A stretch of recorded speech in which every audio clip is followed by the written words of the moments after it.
Hello. Okay.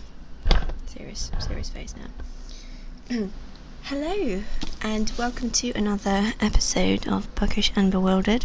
We are reviewing A Dark and Deepest Red by Anne-Marie McLemore this week. Very juicy stuff. A Dark and Deepest Red is a modern retelling of Hans Christian Andersen's story The Red Shoes. There are two storylines running simultaneously, which is fantastic. One for the 1500s in Strasbourg, and one for modern day life in Strasbourg.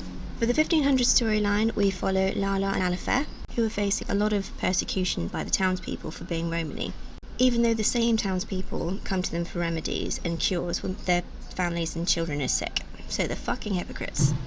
There's a nod to a real-life plague that occurred in 1518 in Strasbourg, which is called the Dancing Plague, where people would literally dance until they died.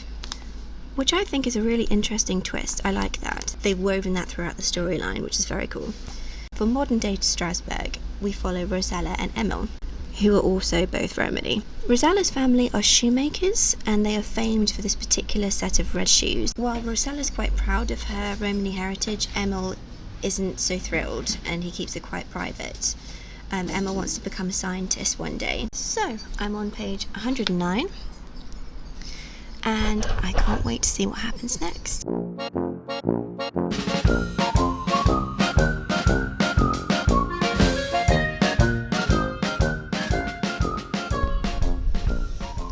Okay, so I'm on page 209. There is some serious shit that has just gone down in this book. Since I was at that 109 page point, suddenly it's like somebody put the foot on the accelerator, and we've gotten a lot more story. It's a real page turner right now, so I'm trying not to binge it too much so that I can pace myself through the rest of this week, but it just got really interesting. There is a love scene that has occurred in the 1500s. And that's great, but also they're in the midst of a witch hunt, so you kind of think, do you have time for an epic roll in the hay? I would think no, and yet this is what the characters have done. Wednesday. Did I do any reading on Wednesday? No, I did not. Why? My boyfriend kidnapped me so he could take me on a very long hike in the countryside. Was it a cute gesture? Yes. Did I get massive blisters? Also yes.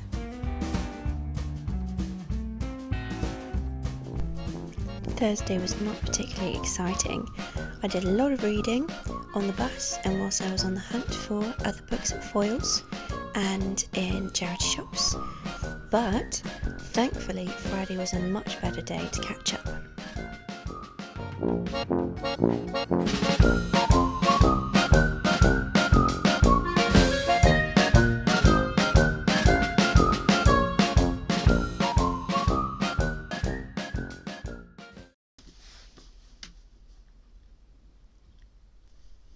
Okay, so I finished the book.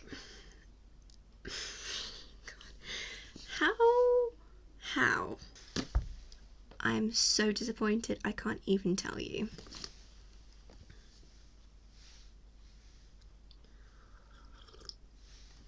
I just finished the book, and I cannot believe how awful the ending was. It was almost as if the author just gave up. From page 1 to 109, the first chunk that I read, we're setting the scene, getting the ball rolling. That's fine. Just sort of ambling into the story.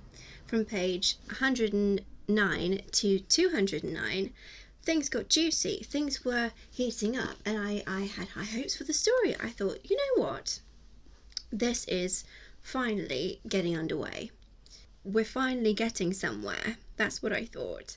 And then from page 209 to 299, a lot of loose ends had to be tied, and the author didn't quite tie them. And I feel like such a bitch saying that, but really, what were you thinking?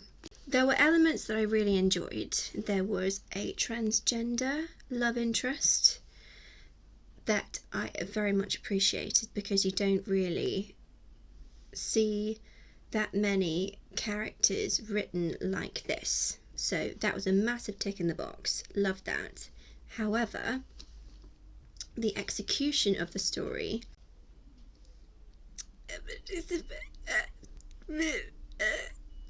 it fell flat on its face. I'm going to be honest. I wasn't that enthralled. the end of the story, you could have gone in so many different directions with the story. The interesting part of the book was the 1500s part. That section was great. You had lots of grit, lots of powerful themes, more interesting characters. In the modern day section of the book, the characters were wishy-washy, and I know that the author was trying to bridge the two timelines to make it merge and marry well, and that this is such an impactful story because it's how your history, your past can affect your future and change your future, and you have to kind of accept who you are and all the rest of that stuff. But it just didn't work. I really appreciated the fairy tale element of the story, but the execution, when it got to halfway through the book, things started going wrong. There were nonsensical elements of the story. It didn't make sense. You have, for example, like I said before, a massive witch hunt going on, and whilst there's a witch hunt going on, there are like main characters getting freaky in the woods. It just doesn't make sense, you know. It doesn't make sense.